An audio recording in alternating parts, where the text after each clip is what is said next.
Well, my lords, ladies and gentlemen, thank you very much indeed for that welcome. A great pleasure to be here tonight and to support this fantastic event, to see so many of you here tonight. Highlight of the Maritime calendar, and from a personal point of view, it's quite good to be doing ships tonight rather than trains. And can I congratulate the Chamber for once again organising such a splendid event. Thank you to Graham for his speech. The Chamber is in good hands and continues to make a fantastic contribution. Graham, I do admire you for the safety initiative. It is so important, and long may your work continue on that. Now, from my point of view, it is a particular pleasure to be here tonight because the shipping industry is so important to this country. It is so fundamental to our economy, it's so fundamental to our trade around the world, and what we need to do, in my view, is to ensure that we have all the ingredients of a world-class maritime sector in the future. And what we need is, in my view, a strategy and a vision that will take us into the second half of the 21st century and beyond, and that's really what I want to work with all of you on tonight. But I want to say a couple of words about individuals here too. First of all, John Hayes, who has been, in my view, a real tower of strength as Minister for Shipping for the maritime sector. He is no longer with my team in the department, but I wanted to pay tribute to John for the work he's done for all of you, for this sector, and I know he will carry on being a great champion for you in the months and years ahead.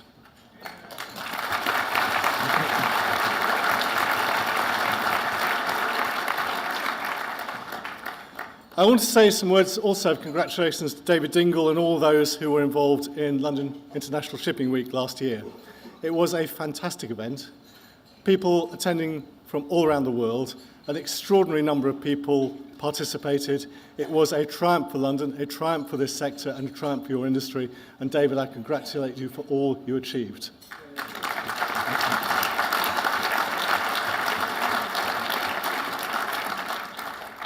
And it wasn't the only big event last year, because we also had an enormously successful event for the International Maritime Organization, for the IMO.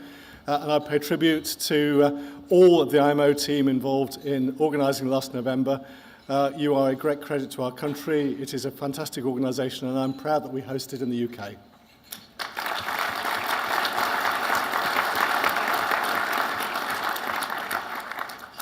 And can I also echo the words about our Navy? Because there's a lot of people here involved tonight in the commercial sector, but we are, and will always, I hope, remain a maritime nation. We have the First Sea Lord with us here tonight, and our Navy remains a really important part of the defence of this country. If you read the Times too often, you might believe that our Navy is no longer able to cut its weight in the world. I would gently disabuse that. I think our Navy is fantastic, and I'm proud of it, and it continues to be a really important part, not just of the defence of our nation, but of the work that we do around the world with disaster relief, combating piracy, and a whole variety of other things. So, First Sea Lord, I'm proud of what you do for our country.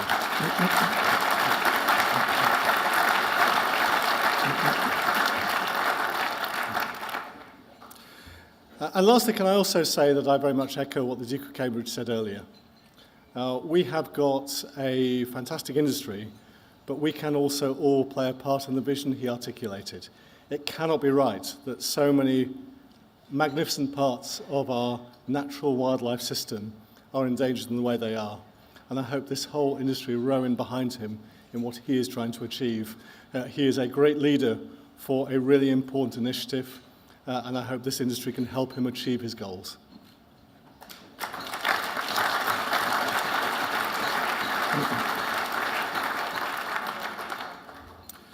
So, the industry's future. What do we do? How do we ensure its continued success? And it can't just be about the next 10 years, it's got to be about the next 30 years, the second half of the century and beyond. We need a clear path for the future. We need a strong partnership between this industry and government, and we're calling it Maritime 2050. And I want us to focus our minds on issues that are going to be of critical importance in the years ahead. Trade, technology, the environment, infrastructure, skills, safety and regulation, security and resilience. Now, Maritime 2050 is going to be a blueprint that will harness our strengths as a nation, that will help us understand how we reach our full potential, and how we demonstrate our ambition to be a world maritime leader. This is the opportunity for us to position the industry to meet the challenges ahead and to create a sustainable long-term future for UK maritime. So what does it mean? What does this strategy mean? It's all very well and good. People writing documents in Whitehall, they have to become action. So we're going to be fleshing out our plans for how the industry can get involved.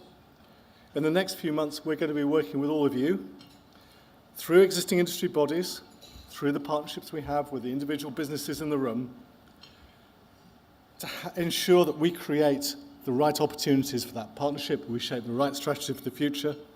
And we're shortly going to be publishing a call for evidence, which will provide a framework for engagement. We'll appoint an expert panel from people who are undoubtedly sitting in this room today, and we're going to challenge ourselves to think differently and radically, taking views from outside the sector, talking to the industries that use our services. Through that independent advisory panel, we will work to shape the right strategy for the future of an industry that is of fundamental importance to our country. And actually, it's interesting. As Secretary of State, I spend a lot of my time talking about trains, no surprise there, about cars and roads, about planes and Heathrow expansion, about spaceships and the space bill to create the UK's first commercial spaceport. But actually, you guys are the unsung heroes of the transport sector. The shipping industry makes such a difference to this country, whether it's the actual operation out on the seas, the businesses that support it in the City of London.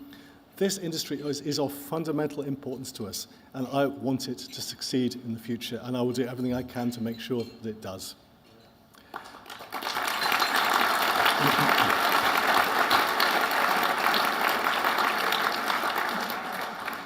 And then, of course, there's some immediate challenges. Brexit, our exit from the European Union. A lot to do, a lot of challenges on the way. We are determined to, and we will secure, a deal with the European Union which keeps our trade as frictionless as possible. But let us be optimistic about our future as a nation. This is a great nation. It's a global nation. It's a seafaring nation. It's an enterprise-driven nation. We are going to succeed in the future. We're going to remain good friends, good partners, good neighbours of our friends in the European Union, but we are also going to be a thundering success for the future, and this industry is going to be a really important part of that.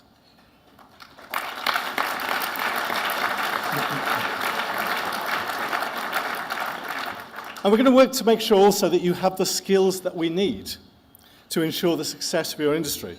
If we're going to set challenging targets for Maritime 2050 and achieve them, we have to urgently increase the number of youngsters choosing a career at sea. I know you all understand that urgency, to attract more people at all levels, to maintain the highest training standards, and I hope we can play our part in this. Last week, my great new shipping minister, Nis Ghani, I have to say about Nis, she will be a fantastic industry supporter. Nis is being frank, she's a Duracell bunny amongst new ministers. She is full of energy, she's really committed, and she's really going to help you succeed. And she's also passionate about that skills challenge. The skills challenge that means we will be implementing Smart Plus from April 2018, that will increase our funding for maritime training to £30 million a year, doubling the amount of money we spend to support the skills development for this industry. It is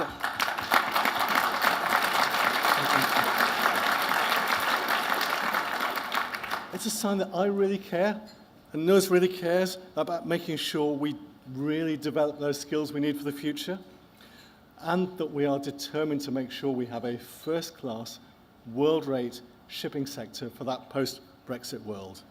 The steady source of professionals we need, the power, the skills of the guys who are going to be coming through, taking the next generation of ships around the world, and the cadets we need to support our industry.